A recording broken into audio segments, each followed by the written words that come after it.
Chasers don't take hurricanes lightly, and while they do get themselves into the worst parts of the storm, they do so with minimal risk to themselves. What they film in the storm provides an important record of what happens in an area few people will ever see, the heart of a hurricane. Just left Halifax, on our way down to Clark's Harbor. Hurricane Earl is just off the coast at the moment. It's headed north.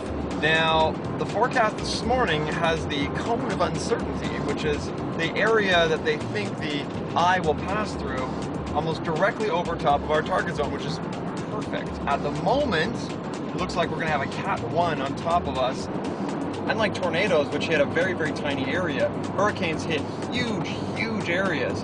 So the way to forecast them is to actually track the path of the eye or the center of the storm. What we have to do is try and figure out exactly where we want to be for the right side of the eye wall, as opposed to being, say, on the left side of the eye wall, right in the center of the eye. The right side of the eye wall is where the rotational speed and the forward speed of the hurricane are added together. It is in this area that we'll find the strongest winds and largest waves. Or in other words, it's hurricane chaser heaven. We're basically addicted to storms.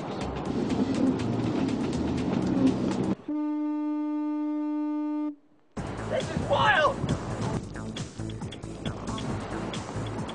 Here I am, down on near Cape Sable Island, in Nova Scotia as Earl's coming in fast. The eye wall should be here in about 30 minutes.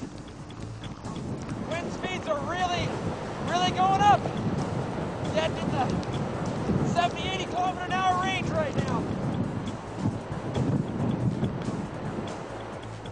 A bit wet, are you, Mark? Yeah, this is good though. This is what you want in a hurricane. You don't want to stay dry. You stay dry, you're not trying hard enough. So George and I are moving up the coast towards Piggy's Cove. We spend about, what, an hour, 2 hours down, right down on the tip of Nova Scotia, getting some really incredible winds. It was just screaming past the lighthouse, just amazing stuff. Now we're going to get up, see if we can get up to Piggy's Cove. It'll take us about 2.5 hours to get there, so fingers crossed, and we're moving at about the same speed as Earl. I think we've been pleasantly surprised by this hurricane, and unfortunately for Nova Scotia, they've been unpleasantly surprised. Right now, there's a bit of a debate between the National Hurricane Center in the United States and the Canadian Hurricane Center up here. National Hurricane Center feels that it has dropped to tropical storm status, and the Canadian Hurricane Center has data saying that no, it actually has still maintained its full hurricane status.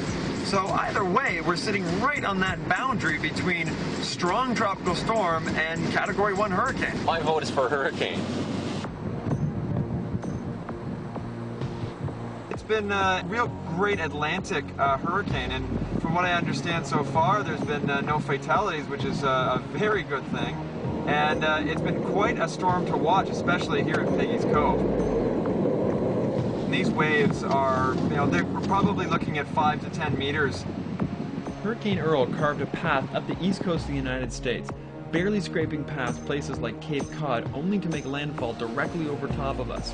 Hurricanes in Canada are a rare occurrence, and to be able to get to that landfall spot, that's the kind of thing we live for. As intense as Earl was for the locals, no major devastation took place. It was a good warm-up chase for what Mother Nature was about to throw at us. Hurricane Igor not only becomes one of the largest hurricanes on record, it takes aim at Canada. That's after your local forecast.